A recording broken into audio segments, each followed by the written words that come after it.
and welcome back to Always Dolls. Thank you so much for adding your questions in the comments. Let's get answering. The Weirdo AG asks, what was your first doll, what does your first craft look like, and when did you start crafting? My first doll was Isabel Palmer and I got her for Christmas in 2014. My first attempt at AG craft was Isabel's sewing studio. Originally, we crafted for Barbie or 1/6 scale. A shout out to my Froggy Stuff for her fabulous tutorials. Then we switched over to 18-inch dolls about 6.5 years ago when Bethany discovered American Girl. Stephanie Morgan asks, what inspired you to start American Girl crafting? MZG channel asked, what made you start crafting? 10 Cute Moose asks, what inspired you to start making DIYs and your channel? Addie's AG also asked, when did you decide to do AG doll crafting videos and why? We were originally inspired to watch channels like American Girl Ideas or Totally Rudy to make furniture for our dollhouse. Later, we discovered awesome channels like Sugar Charm Shop who made food out of polymer clay. So we gave that a go too. Everybody was really encouraging and suggested I try a YouTube channel. And so, Always Dolls began. Chloe with the C asked, what is your favourite AG doll and which AG doll do you want the most? I'd have to say my favourite American Girl is just like you 24 since she looks like my Bethany. And I've always wanted QnA. Sunny Days AG asks, who is your favourite historical doll and girl of the year? Would you rather lose all your dolls or all the doll things that you've made? And what is your favourite big ticket item? That's a really tough question. I guess I'd have to keep the dolls because each one of them means something special to both Bethany and I, and I'd lose the crafts because I could always just make them again another time. My favourite historical dolls are Caroline and Nanea. It's so hard to pick one girl of the year, but I really liked 2019 Blair Wilson. Our favourite big ticket item is Grace's La Patisserie. Pink Smarties AG asked, if you had to get rid of one doll from each line, which ones would they be and why? I'd probably pass on Truly Me 87. Although I love the idea of the coloured wigs, you can get better ones from doll customizers. And from the contemporary line, I'd rather not have Logan. She also asks, if you could make one thing from your doll collection adult-sized, what would it be? That would have to be Joss's surf bus. It's so cool and practical too. Munecas Para Sempre asks, when, how did you discover AG and which dolls are you planning on getting? Bethany actually discovered American Girl while watching unboxing videos from people like Chloe's American Girl doll channel, and she was the one who told me and asked Santa to bring her Isabel for Christmas. Currently, I'd really like to get Truly Me 83. I think she's really unique and super pretty. Kyla Smith asks, what doll storyline do you like best and your favourite AG outfit accessories? I liked Kit's storyline because she's a smart and inventive girl, which is a great role model for younger girls. One of my favourite outfits is Isabel's rosette leotard and tutu. I really like the exclusive frosted violet ball gown. Jesus Lover asks, what is your fave DIY, fave doll, and why did you make this channel? Sparkle Craft Studios adds, what DIYs do you have planned for later? We started this channel to help others like us create a version of American Girl pieces if they weren't able to get them from the American Girl store. So far, I've really enjoyed making a version of the purple kitchen, tea time table and chairs, Courtney's bunk bed with rainbow bedding, and Caroline's retired blue parlour. Yeah, Malcolm asks, is it fun to have a YouTube channel and is it hard? And what are your favourite colours? It's been super fun to have a YouTube channel. The doll and craft communities are really encouraging and super supportive.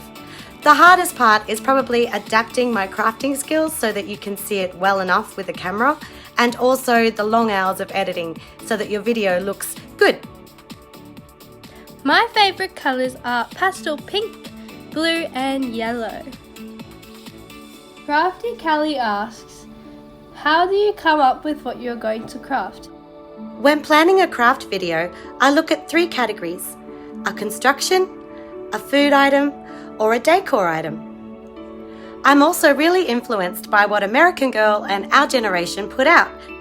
In our collection of American Girls, we have 15. Sunnytime Dolls asks, are you employed outside the home and having to manage YouTube channel around work obligations? Also, have you been able to monetize your channel yet? Yes, I'm a school teacher, and just recently I've stepped back to doing just relief work. As well as this, I'm a Zumba fitness instructor and a dance teacher in a studio. Because my jobs have different or flexible work hours, I'm able to do my crafts and work them around my job so that I have something at least twice a week to present to you guys. It would be awesome if we could get monetized, but at the time of filming this, we are still 50 hours of watch time away from qualifying. Boy Girls asks, how can you find all your materials? Marcella adds, where do you get your clay? I source my crafting supplies from places like Kmart, Bunnings, The Reject Shop, Lincraft, Daiso, and specialty art places like Riot and Eckersley's Art and Crafts. Christina asks, does your daughter like to craft with you? And do you plan to venture into making printables? When I was younger, I used to do a lot more crafts with my mum for American Girls or other dolls. But now, instead, I use my crafting skills to create things like the clay beads from Percy Jackson. I'd love to venture into printables so I could share them with you. I just need to be a bit more tech savvy. But we'll get there. Beth asks, I know kids want the next hot thing. How do you convince them that making it would be fun and better? I always try to convince the kids of the benefits of customization with a craft as opposed to just buying something from the store. This way, you're getting exactly what you like and you made it. Lydia Reynolds asks, how do you get good at DIYs? Will you ever do a face reveal? And who makes your stop motion clips? Thank you so much for the compliment. Crafting, like anything, is a skill, and you get better at it the more you do. So just keep crafting. Our stop motions are made by my son, Mr Pickles Animations, and by myself, and we all have fun doing the voiceovers. American Girl Room asks, what's your favourite thing to do in Australia? AG Sister Studios adds, is Australia fun? In Australia, there's a lot of fun things to do. However, most of the time, I like going to the beach. Dolls Rescue asks, do you live in the city, county, or country? We live in a suburb in Brisbane. AG Medley asks, have you been to an AG store?